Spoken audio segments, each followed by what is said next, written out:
ఆరోగ్యాన్ని చూసుకుని చాలామంది ఆయన శిష్యులుగా ఉన్నవాళ్ళు చాలామంది కూడా టికెట్ ఆశించారు. తప్పేం కాదు అది.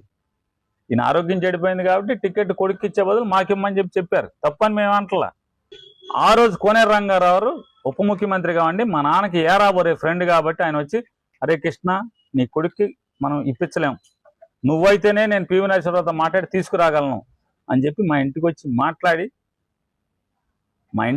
మా నాన్నని మమ్మల్ని కూర్చోబెట్టి, విక్టోరియా గారిని మమ్మల్ని కూర్చోబెట్టి కోనేరు రంగారావు మాట్లాడి, అరే కృష్ణ, నేను నీకు మాత్రం అయితే తేగలను, నీ కొడుకు తేవటం కష్టం ఇవాళ ఉన్న పరిస్థితులు అంటే, సరే కానీరా అని చెప్పారు. ఆయన ఢిల్లీ వెళ్ళి పివి నరసింహరావుతో మాట్లాడి 1994లో టికెట్ పేర్ని కృష్ణమూర్తి గారికి తీసుకురావటం జరిగింది. ఆ ఎలక్షన్కి కులరేంద్ర గారు మొత్తం నన్ను డమ్మిగా వేశాను, నామినేషన్ వేసాను, సిగ్గు లేకుండా మీరు చెప్తున్నారు. అప్పుడు మీరు ఏ స్థితిలో ఉండేవాళ్ళు? మీరు 1994లో మీరు ఏ స్థితిలో ఉన్నారు? ఫ్రెండ్స్తో బాగా జాలీగా ఉండేవాళ్ళు. ఇంకా నేను చాలా చెప్పగలను, కానీ సంస్కారం ఉంది, నేను చెప్పను. సరే, ఏదో చేసుకున్నారు, అయిపోయింది. అది అయిపోయిన తర్వాత డమ్మిగా నేను వేస్తే మీరు నామినేషన్ వేసా అంటున్నారు. పేర్ని కృష్ణమూర్తి గారికి డమ్మిగా వేసాను. ఎందుకు వేసాం? ఆయనకి ఆరోగ్యం బాగోలేని రీత్యా మీ ఇద్దరం మాట్లాడుకునేసాం, తండ్రి కొడుకు. ఆయన నాతో డమ్మీగా నామినేషన్ వేయించారు. నేను డమ్మీగా వేస్తే దాన్ని నువ్వు మరి ఏ యాదవ నీతో మాట్లాడిచ్చాడో నాకు తెలియదు. ఇవన్నీ నీకు పుట్టిందా రవి గారు? నీకు మరి ఎవడన్నా దౌర్భాగ్యుడు ఎవడన్నా దీన్ని ఈ రకంగా చిత్రీకరించి, విషయాన్ని ఈ రకంగా చిత్రీకరించి నీతో మాట్లాడిచ్చాడా నాకు తెలియదు. మరి నేను తండ్రిని చూడలేదంట. చివరి తుది శ్వాస వరకు నా తండ్రికి నేనే సేవ చేసుకుంటా, నేనే చూసుకున్నాను. నీకు తెలియదు, అడుగు ఎవరినన్నా. ఆఖరికి చివరి రోజు 94 ఓడిపోయిన ప్రచారం నేనే, మొత్తం 94 ప్రతి ఇంటికి వెళ్ళి ఓటు అడిగింది నేనే, ఊరూరు ఓటు అడిగింది నేనే. ఎందుకని ఆయన కిడ్నీ చెడిపోయి సింగిల్ కిడ్నీ ట్రాన్స్ప్లాంట్ చేసిన తర్వాత ఆయన తిరగలేని పరిస్థితి. ఆ స్థితిలో ఆయన అప్పుడప్పుడు జీప్ మీద ఎక్కి తిరుగుతుంటే నేనే ఇంటింటికి తిరిగేవాడిని. ప్రచారం నేనే చేశాను. చేస్తే దాన్ని మీరు విషం జిమ్తో మాట్లాడారు నా మీద.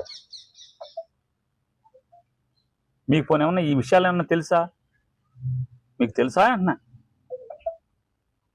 తప్పు కదా ఇట్లాంటివి మాట్లాడటం, సంస్కారహీనం కదా అయ్యి కాదా? ఆఖరికి మా నాన్నగారు చివరి రోజు, నా తండ్రి చనిపోయే ముందు రోజు కూడా శిలార్ దాదా గారి వార్డులో ఆయన పాదయాత్ర చేస్తా చివరి కార్యక్రమం. మర్నాడు ఇంకొక వార్డుకి వెళ్ళాలి, అది కొలిసారి బాబుదా మాడపాటి వెంకటేశ్వర, నాకు గుర్తు రావట్లేదు ఏ వార్డు అనేది. నెక్స్ట్ మర్నాడు పొద్దున్నే వెళ్ళాలి. ఉదయం 7 గంటలకి ఫోన్ చేసి, విక్టోరియా గారు ఫోన్ చేసి, నాన్నకి బాగాలేదు, తొందరగా రా అని చెప్పాను. నేను గోవా పరిగెత్తుకుని వెళ్ళాను.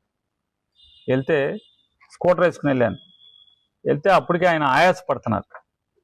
ఎప్పటి నుంచి అంటే రాత్రి నుంచి అన్నారు. కేకలేసి ఇదేంటని చెప్పని గోవా రిక్షా తీసుకొచ్చి, రిక్షాలో గవర్నమెంట్ హాస్పిటల్కి వెళ్ళాం, నేను పేర్ని కృష్ణమూర్తి గారు.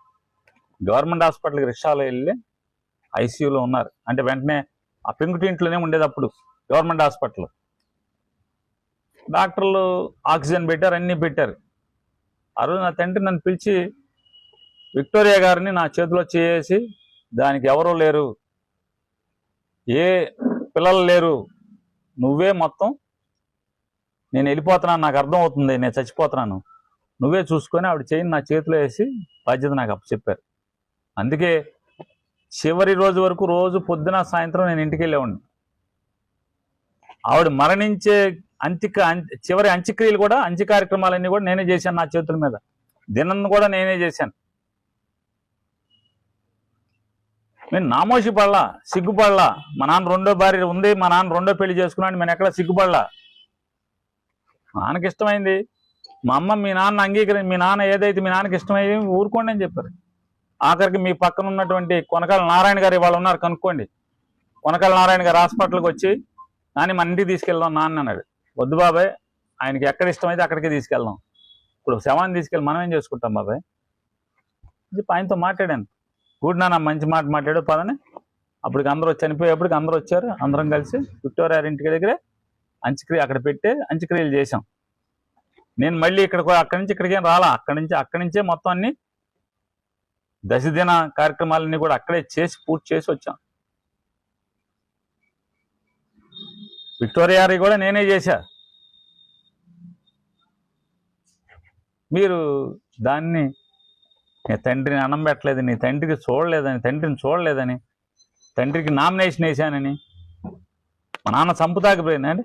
నేను 8వ క్లాస్ 9వ క్లాసులోకే మా నాన్న చంపటానికి నేను ప్రయత్నం చేశానని చెప్పి మీరు మాట్లాడుతున్నారు రాజకీయం కోసం.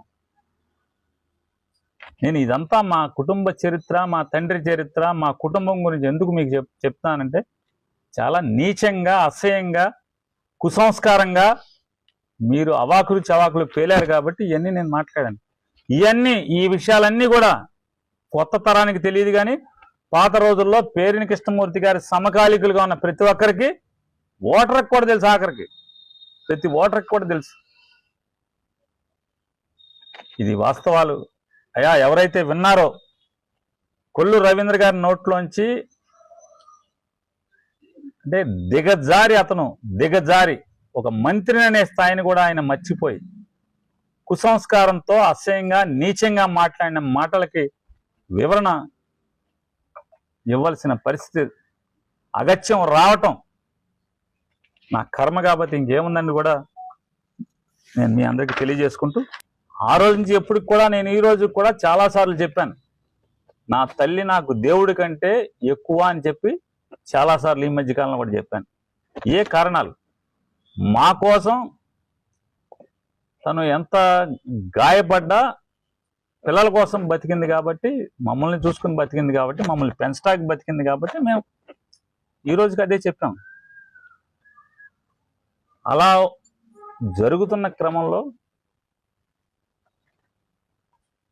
తర్వాత ఆల్మోస్ట్గా మా చెల్లి పెళ్ళయ్యే వరకు కూడా మా తండ్రి గారు పేరిని కృష్ణమూర్తి గారు రోజు పొద్దున్నే ఆఫీస్ మా ఇంట్లోనే కూర్చునేవాళ్ళు, మా ఇంట్లోనే రాజకీయం నడిపేవాళ్ళు.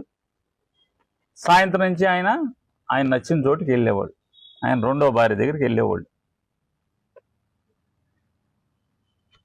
ఈ క్రమం మా చెల్లి పెళ్ళి అయిన తర్వాత ఆటోమేటిక్గా ఆయన రోజు రావటం అనేది మానుకున్నారు. అప్పుడప్పుడు వస్తున్నారు. మా అమ్మ అప్పటికే పిల్లల కోసమే బతుకుతున్నాను అనుకున్నాం. సమాజానికి అంటే తెలుసు. మేము అన్నా కూడా ఆవిడ లేదు, నీకు తండ్రి ఆయన, మనం గౌరవంగా ఉండాలి, ప్రేమించాలని చెప్పి అంతే ప్రేమించాం. చనిపోయేంత వరకు కూడా కనీసం ఆయన ముందు ఏనాడు కూర్చుని కూడా ఎరగను. నేను నిలబడి ఉంటాం తప్పితే కూర్చుని కూడా ఎరగను నేను. రవీంద్ర గారు, మీరు ఏదో మాట్లాడుతున్నారు కదా, నిలబడి ఉండటమే. అంత గౌరవంగా ప్రేమతో ఉండేవాళ్ళం. ఆయన ఏనాడు మమ్మల్ని అయితే నిర్లక్ష్యం చేయాల.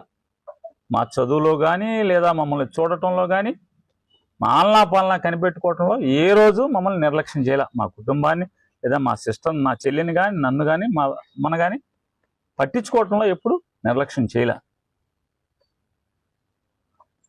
అయిపోయింది, మా సిస్టర్ పెళ్ళి అయిపోయింది. ఆయన ఎక్కువ కాలం అక్కడే ఉంటే అప్పుడప్పుడు వస్తూ ఉండేవాళ్ళు.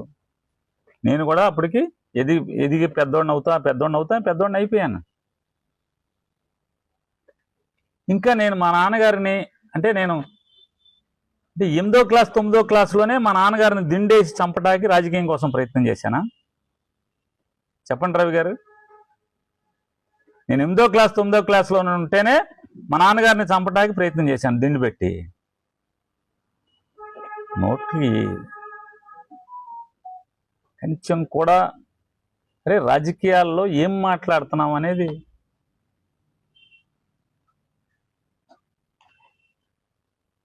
నా కర్మ. ఈ విధంగా నా కర్మ కంటే కూడా దేవుడు నాకు రాసిన కర్మ ఇది. నేను రాజకీయాలు మానుతానంటే కొడుక్కి చెప్పలేక, వద్దురా బాబు ఈ రాజకీయాలు, చాలామంది దిగజారిన మనుషులతో రాజకీయాలు చేసిన పరిస్థితి వస్తున్నాయి, రాజకీయాలు దిగజారుతున్నాయి, హాయిగా అమెరికాను పోయి శుభ్రంగా బతరా బాబు, మా దారిని మేము ప్రశాంతంగా బతుకుతాము అని చెప్పి నచ్చ చెప్పినా కూడా వినకపోవటం వల్ల, సరే కడుపును పుట్టాడు కాబట్టి వదలలేం కాబట్టి రాజకీయ నిర్ణయం తీసుకుని అతను నువ్వు మానేస్తున్నావు కదా, నీకు దిగుతానంటున్నాడు. నేను మానేయటానికి నువ్వు రాజకీయాల్లో దిగాల్సిన అవసరం ఏమన్నా లేదు. నాకు ప్యాషను, నేను ప్రజాసేవ చేసి పేరు సంపాదించుకోవాలనుకుంటున్నాను. ఇంజనీరింగ్ తెప్పించాం కదా అని చెప్పాం. ఆయనలా సరే అని వచ్చాం. మరి తండ్రి కడుపున పుట్టిన బిడ్డ కాబట్టి తప్పకుండా ప్రోత్సహిస్తాం, అండగా ఉంటాం. గతి లేక కొనసాగటమే మీలాంటి వాళ్ళతో ప్రత్యర్థిగా రాజకీయాలు చేయటం. మీరు చెప్తున్నారు, మీరు మీ ఇష్టం బందర్లో పేర్ని కృష్ణమూర్తి గారితో కాంటెంపరీగా, అంటే ఆ కాలంలో ఎవరిని రాజకీయాలు చేసిన వాళ్ళని అడగండి. పేర్ని కృష్ణమూర్తి గారికి 1988లో హార్ట్ ఇష్యూ వచ్చింది. అక్కడి నుంచి ఆయన ఆరోగ్యం ఇబ్బందికరంగానే ఉంది. విపరీతంగా సిగరెట్లు కాల్చేవాళ్ళు.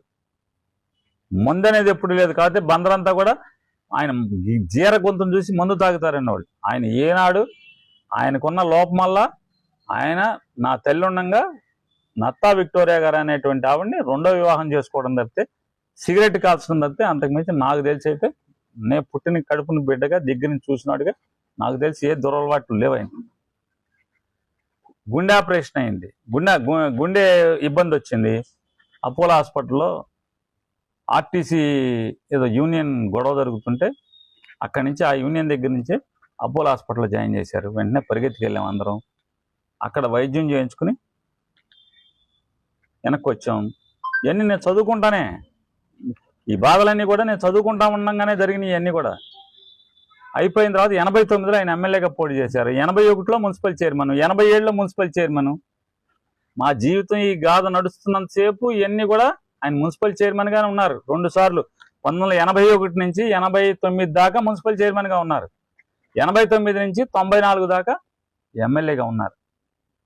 89లో ఎమ్మెల్యేగా గెలిచారు. ఆయన గెలిచిన 1 సంవత్సరానికి అసెంబ్లీలో గుండెపోటు వస్తే బైపాస్ చేశారు నిమ్స్ హాస్పిటల్లో. దానికి కిడ్నీ సమస్య కనపడుతుందని చెప్పని సుమారుగా ఒక 3 మాసాలు నిమ్స్ హాస్పిటల్లోనే కాపురం చేశాం. ఆల్మోస్ట్ నేనే ఉన్నా సేవకుడిగా, నేనే ఉండేవాడు. నేను విక్టోరియా గారి ఇద్దరం సేవకులుగా ఉండేవాళ్ళం అక్కడ.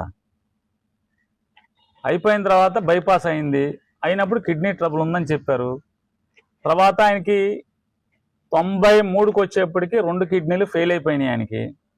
ఎందుకు ఆయన చెప్పారంటే, ఆయనకి జన్మత పాలిసిస్టిక్ కిడ్నీ ఉంది, కిడ్నీలు ద్రాక్షకాయ గుర్తులాగా మారిపోయినాయి, కాబట్టి ఆయన కిడ్నీలు చెడిపోయినాయి, మార్చమని చెప్పారు. కిడ్నీ మార్చడం కోసం చెన్నై వెల్లింగ్టన్ హాస్పిటల్లో 7 మాసాలు, ఆయనకు సూట్ అయ్యే కిడ్నీ దొరకడం కోసం 7 మాసాలు హాస్పిటల్లోనే కాపురం. మేము పక్కనే చిన్న గది తీసుకుని హాస్పిటల్ పక్కనే రోజు వండుకు రావడం, అక్కడే ఉండటం, ఈయన డయాలసిస్ చేయటం. ఎందుకంటే డయాలసిస్ కంపల్సరీ వారానికి 3 సార్లు డయాలసిస్ చేయాలి. నేను చెప్పేది 1992, 93 సంగతులు నేను చెప్తాను. కొల్లు రవీంద్ర గారు 7 మాసాలు హాస్పిటల్లోనే సేవ చేశాం. తర్వాత మీరు కిడ్నీ ఆపరేషన్ చేయడానికి పనికిరారన్నారు.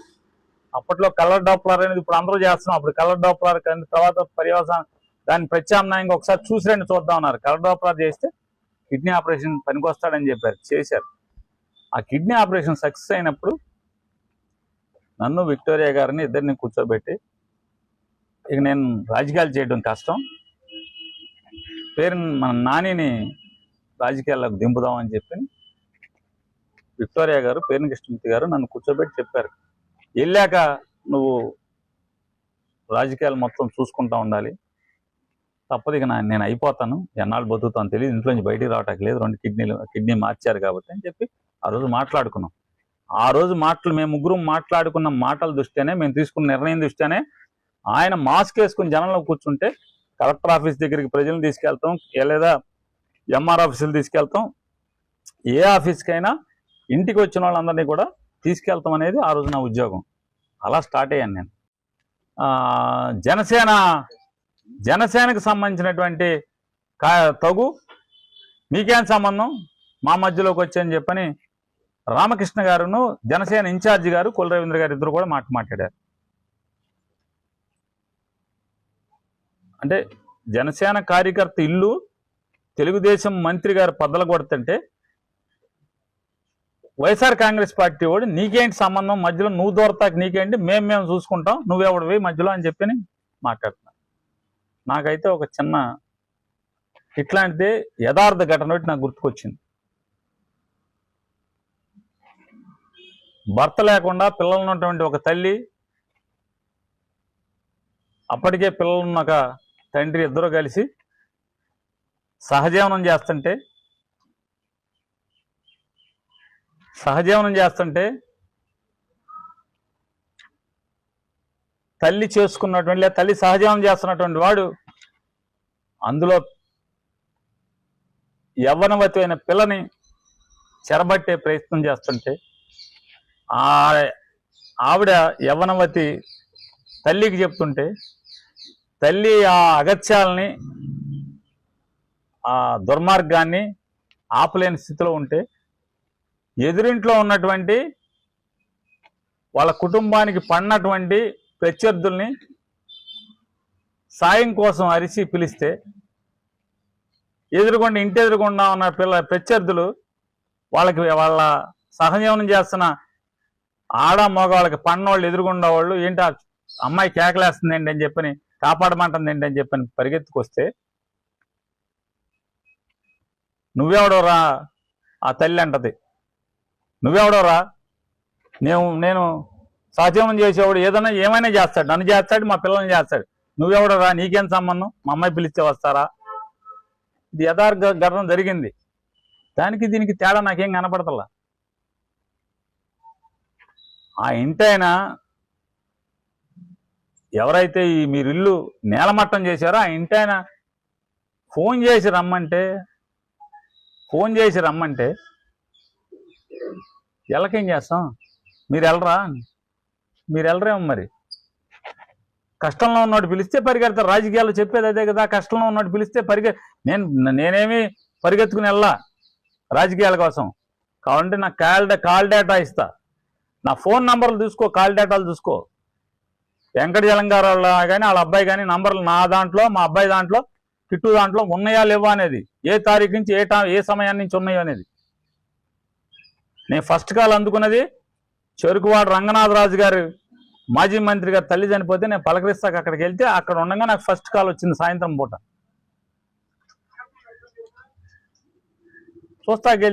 పలకరిస్తాకెళ్తే తప్పని మీరు అంటారు. ఇంకా ఏమంటారు దాని గురించి? అది హైకోర్టు తీర్పు మేరకు కూల్చారని చెప్తున్నారు. నేను కొల్లు రవీంద్ర గారిని, మంత్రి గారిని, ఇది చాలా అంటే మాట గెలవటం కోసం లేదా బజార్లో మీకు పోయిన పరువు కోసం, సంఘంలో మీకు పోయిన పరువు నిలబెట్టుకోవడం కోసం అసత్యాలు మాట్లాడుతున్నారు.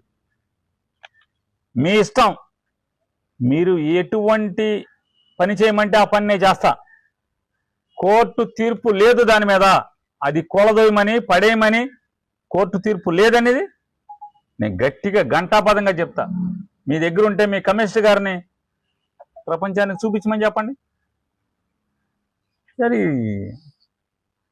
దేవుళ్ళు గుడి కడతానంటారు, మెడలో మాలలు వేస్తారు, పూజలు అంటారు, పునస్కారం అంటే ఇంత పచ్చిగా మాట్లాడుకోవాలా? ఇంత కుసంస్కారంగా మాట్లాడుకోవాలా? అసత్యాలు మాట్లాడుకోవాలా? నిజంగా మీరు చెప్పిన మాట నిజమైతే కోర్టు తీర్పు మేరకే వెంకటజలం గారి డాబా సుమారుగా 45 లక్షలు విలువైనటువంటి ఆ డాబాని నేలమట్టం చేశారు. దానికి కోర్టు తీర్పు ఉందని మీరు చూపించండి. మీ ఇష్టం, మీరు ఏమి చేయమంటే అది చేస్తాక నేను సిద్ధం. మీరు ఏ పనిష్మెంట్ ఇచ్చినా నేను ఆచరించడానికి దానికి సిద్ధం. అది కోర్టు తీర్పు పడేయమని లేకపోతే, కోర్టు నుంచి ఎటువంటి ఆదేశాలు లేకపోతే మీరేం చేస్తారు? నేను చెప్పింది మీరు చేస్తారా? ఇక మీరు ఇంకేమంటారు? కొట్టేశారంటే ఏమన్నా? ఆయన ఇవ్వనగాక ఇవ్వనన్నాడు, కొట్టారేంటి? ఆయన మున్సిపాలిటీకి ఎంతవరకు వచ్చాడో అంతవరకు తీసుకున్నారు తప్పితే ఏమైనా కొట్టేశారండి? మొత్తం ఆయన బిల్డింగ్ కొట్టారు అడగండి. అందరూ ఉన్నారు కదా, సామాస్ బట్టలు కొట్టుంది, అన్నీ ఉన్నాయి కదా.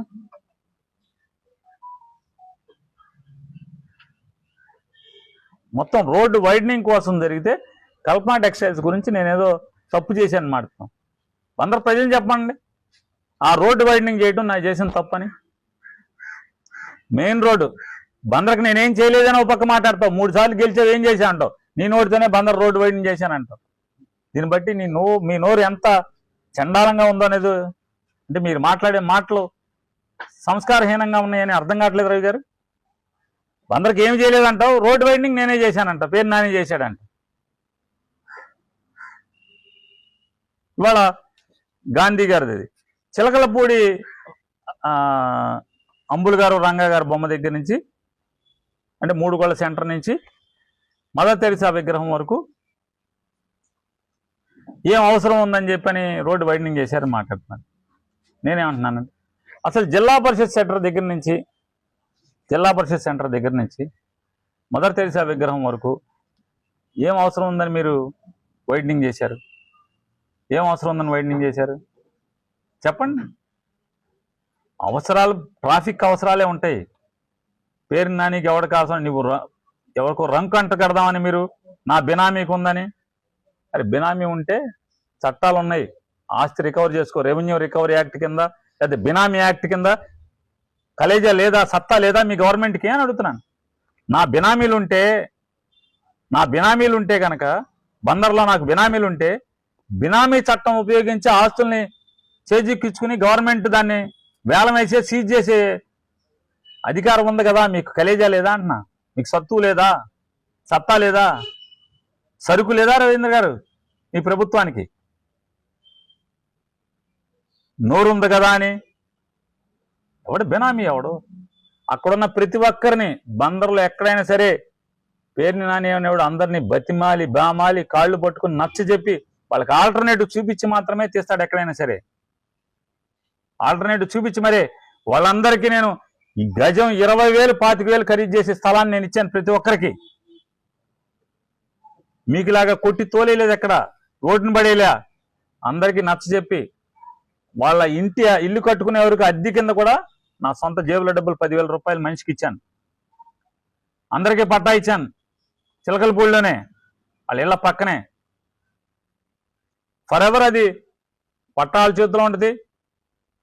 మరి జగన్మోహన్ రెడ్డి గారు ఇచ్చిన చట్టం ప్రకారం 10 సంవత్సరాలు దాటితే వాళ్ళ సొంత స్థలం అయిపోద్ది. ఇప్పుడు గజం 50,000 అవుద్ది కదా, నేను ఆస్తి ఇచ్చా కదా, అడుగు నేను తప్పు చేశానే వాళ్ళని.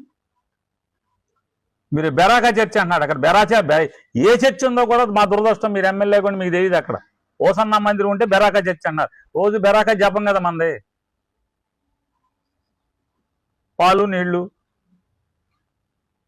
ఓసన్న మందిరం వాళ్ళ అడుగు, అది మున్సిపాలిటీ రోడ్డులోకి వచ్చి వాళ్ళు నిర్మాణం చేయడం వల్ల వాళ్ళు వెనక్కి జరగాల్సి వచ్చింది. అంతేగాని వాళ్ళ స్థలం కొట్టలేదు. వాళ్ళ ఓసన్న మందిరం వారి సొంత స్థలం కాదు సార్, అది రోడ్డులోకి వచ్చి నిర్మాణం జరిగింది. నేను వెళ్ళి బతిమాలాను, సార్ ఇక్కడ రోడ్డు మనం వైడన్ చేసుకుంటున్నాం, ఆ ఇల్లు కూడా వారికి నచ్చే స్థలాలు ఇస్తున్నాం, వారు తీస్తున్నాం, మీరు కూడా కొద్దిగా వెనక్కి జరుపుకోండి అని చెప్పి ఎంత అవసరమో అంతకే జరుపుకున్నాం. తప్పేంటన్న దాంట్లో? నేను వెళ్ళి నచ్చ చెప్పుకున్నాను. ఓసన్నా మందిరం వారికి పెద్దలకి, సంఘ పెద్దలకి నేను వెళ్ళి నచ్చ చెప్పుకున్నాను, సార్ ఇది రోడ్డు వైడనింగ్ చేద్దాం. అంతకితం ఆ రోడ్డు ఎలా ఉండేది మీరు ఎవరైనా చెప్పండి రవీంద్ర గారు, మీరు ఎప్పుడు వెళ్ళి ఉండరేమో. ఎంత రోతగా ఉండేదో ఆ రోడ్డు, ఎంత బురదగా ఉండేదో, మురుగునీళ్ళన్నీ ఆ రోడ్డు మీద ఉండి ఎంత చండాలంగా ఉండేదో మీకు తెలీదా అన్న? ఎప్పుడైనా వెళ్తే తెలుస్తుంది. 2014 నుంచి తమరు కాపురం పెదవాడు వెళ్ళిపోయారు కదా.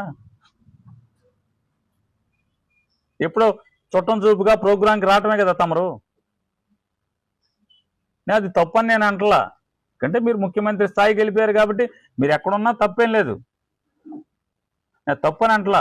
అయితే మీకు అది ఎలా ఉండేదో చూడటం పడి ఉండదండి. నేను తమరు ఎప్పుడు గెలిచారు? 2014లో గెలిచారు.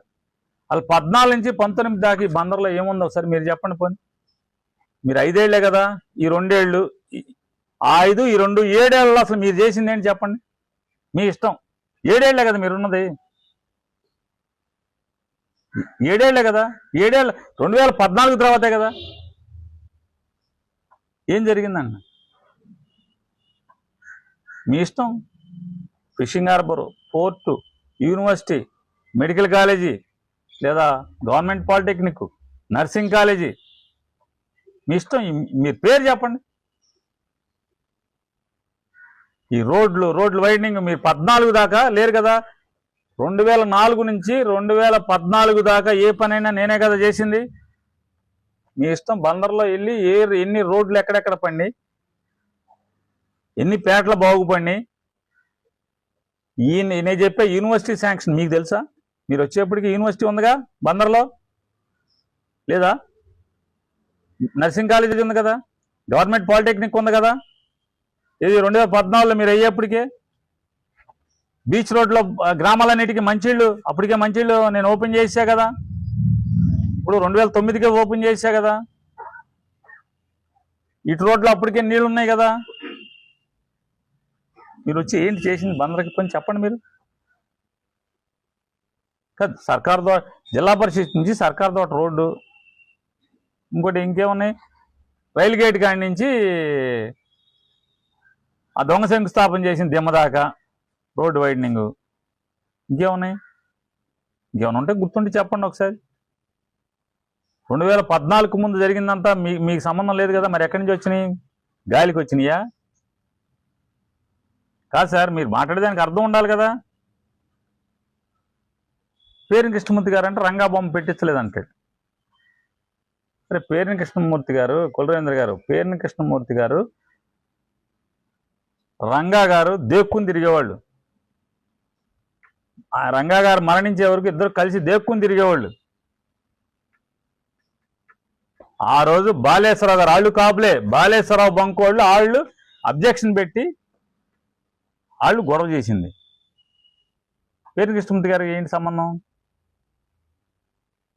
బంకు మాకు అడ్డొస్తుంది, లారీలు కాటికి అడ్డొస్తుంది అని చెప్పని, బంకులో ఒక వెహికల్స్ వస్తాకి, బంకులో లారీలు వస్తాకి అడ్డొస్తుంది అని చెప్పని వాళ్ళు అడ్డు చెప్తే చనిపోయిన పేరుని కృష్ణమూర్తి గారి గురించి మాట్లాడతారు మీరు.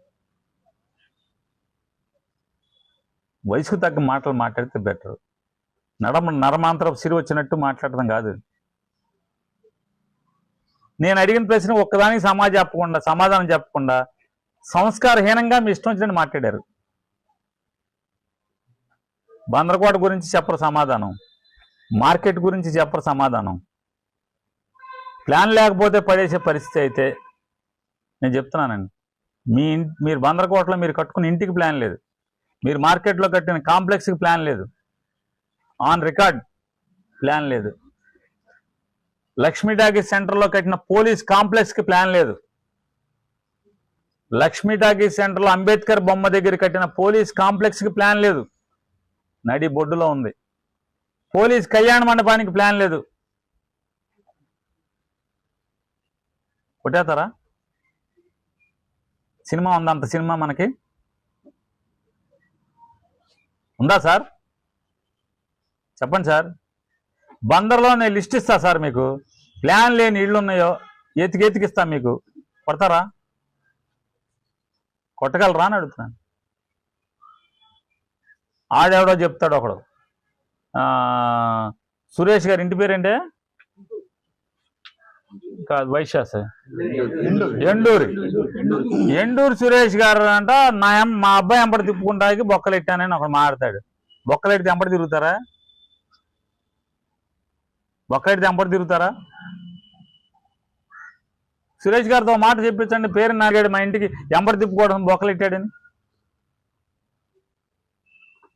Commercial complex, commercial building, apartments extra ఫ్లోర్లు వేస్తుంటే మున్సిపాలిటీ వాళ్ళు నోటీస్ ఇచ్చి వెళ్ళారు. నేను సగంలో దాన్ని ఆపి తప్పే అక్కడ చేయబాకండి, వెనక్కి వచ్చేయండి అని చెప్పి నా కౌరు చెప్పంగా నేను ఆపిచ్చా. అంతేగాని నా ఇగో హర్ట్ అయింది, కొట్టేశాక ఇగో దిగుద్ది అని చెప్పి నేను చెప్పలా. నా ఇగో హర్ట్ అయింది, ఆ బిల్డింగ్ పడేసి నేలమట్టం చేశాక నాకు ఈగో హర్ట్ అయ్యాక అప్పుడు మాట్లాడుకుందామని నేను అనలా. వచ్చి ఊళ్ళోకి వచ్చి న్యాయం చేస్తా అని నేను చెప్పలా, పేటలోకి వచ్చి న్యాయం చేస్తా ఇట్లాంటి సజ్జనం కౌరులు నేను చెప్పలా. వెంటనే ఫోన్ చేసి పిచ్చెక్కింది అంటే ఎవడరా వెళ్ళింది అంటే నోటీసులు ఇవ్వాలి, వాళ్ళని పిలిచి పెనాల్టీలు వేయాలి, కానీ పైన బొక్కలాడుతున్నాయని ట్యాగ్లేసి సగంలో పిలిపించాను నేను. ఈరోజు కావాలి సురేష్ని అడుగు, నేను హెల్ప్ చేశానా లేదా? ఎండూరు సురేష్ గారిని అడుగు. జల్లూరు గోపి గారు గుర్తున్నాడా? గోపి గారి కుటుంబాన్ని మన మంత్రి బంగ్లాకి పిలిచి బెజవాడలో పంచాయతీ చేసి ఆ స్థలం లాక్కున్నాం. ఇట్లాంటి నా దగ్గర ఏం లేవు, మీ ఇష్టం. ఇప్పటికైనా నేను నిరూపించమని చెప్తున్నా. బినామీలకి బినామీ యాక్ట్ ఉంది. కులరవీంద్ర గారు నోటికి ఎందుకు శుద్ధి పద్ధి లేని మీ నోటికి ఎందుకు సార్? మంత్రి గారు బినామీ యాక్ట్ ఉంది, నా బినామీ వేసే మొత్తం లాగేసుకో, జైల్లో ఏ స్థలాలు లాక్కో. పిచ్చ మాటలు ఇవన్నీ. మీరు లెక్క ఏది అడిగినా మీరు లెక్కలు చెప్పరు, సమాధానం చెప్పరు. మీరు ఒక న్యూస్ ఛానల్ నడుపుతున్నారు, 6 న్యూస్ ఛానల్స్ నడుపుతున్నారు. 6 ఛానల్స్ విజయవాడ కేంద్రంగా పెట్టి మీరు 6 న్యూస్ ఛానల్స్ నడుపుతున్నారు. నెల 85 లక్షలు ఖర్చు పెడుతున్నారు మీరు. నెలకి 85 లక్షలు ఖర్చు పెడుతున్నారు మీరు. ప్రతి నెల జీతాలు కానీ, కరెంటు కానీ, ఆలీ కాంప్లెక్స్లో రెంట్ కానీ మొత్తం అంతా కలిపి మీరు 85 లక్షలు ఖర్చు పెడుతున్నారు. ఒక్క ట్రాన్స్ఫర్, బ్యాంక్ ట్రాన్స్ఫర్ చూపిస్తారా? 1 లక్షకి నెల 85 లక్షలు. ఎక్కడీసారి డబ్బులు? ఎవరీసారి డబ్బులు?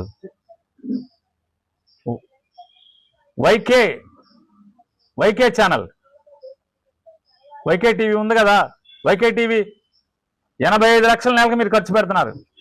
ఎక్కడి సొమ్ము? ఒక్క వైట్ ట్రాన్సాక్షన్, శాలరీస్కి కానీ, రెంట్లకు కానీ, ఇటన్నిటికి కానీ ఏం లేవు కదా. ఇట్లా 1.25 లక్ష ఉన్నాయి. అయినా మేమేమని చెప్పట్లా. ఏటికి మీరు సమాధానం చెప్పరు. చెప్పారు. పిచ్చవాగుడు, అసభ్యకరంగా, అసహ్యంగా మాట్లాడటం, విషం జిమ్మటం. మీకు చేతనైతే రాజకీయంగా సమాధానం చెప్పు. రాజకీయాలకి కొన్ని నిజంగానే నా తండ్రికి అన్నం పెట్టకపోతే చెప్పు, తప్పే ఉంది, సిగ్గుపడతాను. నా తండ్రిని నేను చంపడానికి ప్రయత్నం చేసి చెప్పు, సిగ్గుపడతాను. మరి చెప్పిన ఎదవ నీకెవడో నాకు తెలియదు, కానీ నేను చెప్పిన ప్రతి దానికి నీకు సాక్ష్యాలను కావాలంటే సాక్ష్యాలను తీసుకొస్తాను. నేను చెప్పిన మా పెదనాన్న చచ్చిపోయాడు, మా చిన్నాన్న చచ్చిపోయాడు, మా మేనత్తలందరూ చచ్చిపోయారు. వాళ్ళని తేలేను, మిగతా వాళ్ళని చేస్తాను. మా బంధువులే ఉన్నారు, మిగతా వాళ్ళు వీటన్నిటికీ సాక్షులుగా తీసుకొస్తాను వాళ్ళందరినీ. మీరు మాట్లాడుతున్నారు. మీరు విక్టోరియా గారిని, ఆవిడికి మా నాన్న ఇచ్చిన ప్రతి ఆస్తిని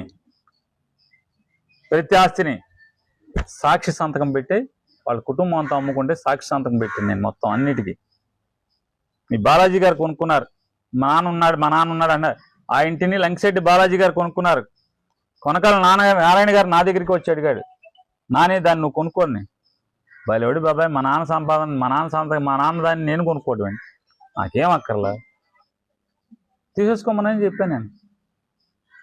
మన ఇప్పుడు సిఐ గాను డిఎస్పీగా చేస్తున్నారు నోబుల్ కాలనీలో. పేరెందుకులే చెప్దామంట. రాజేష్ గారు నా దగ్గరికి వచ్చి అడిగారు, కొనుక్కోమంటారా అని. కావాలంటే మీకు సంతకం పెడతాను, సాక్ష్యం అడిగాడు, సాక్షి సంతకం పెట్టాను. సార్, నా సంస్కారం గురించి, డబ్బు దగ్గర నా పెద్ద మనసుని మీరు ఏలు పెట్టి మీ జన్మ తలకిందులు తపస్సు చేసినా సార్ నన్ను ఏలు పెట్టి చూపెట్టలేదు సార్ మీరు.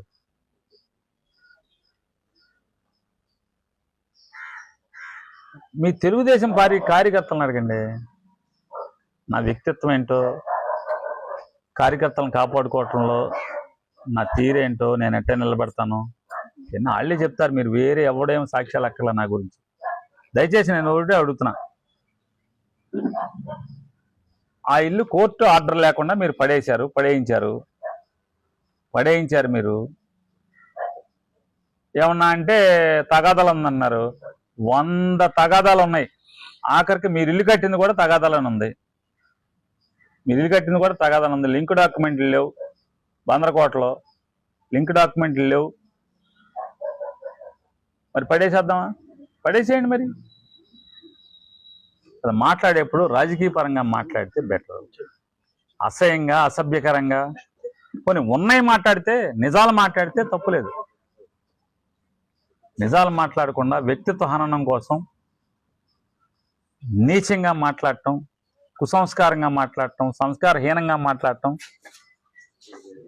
నా కర్మ. ఏనాడో నేను చేసిన పాపం మీలాంటి కుసంస్కారాలతో ప్రత్యర్థులుగా రాజకీయాలు చేసిన అగత్యం రావటం అనేది నా దరిద్రంగా నేను భావిస్తున్నాను.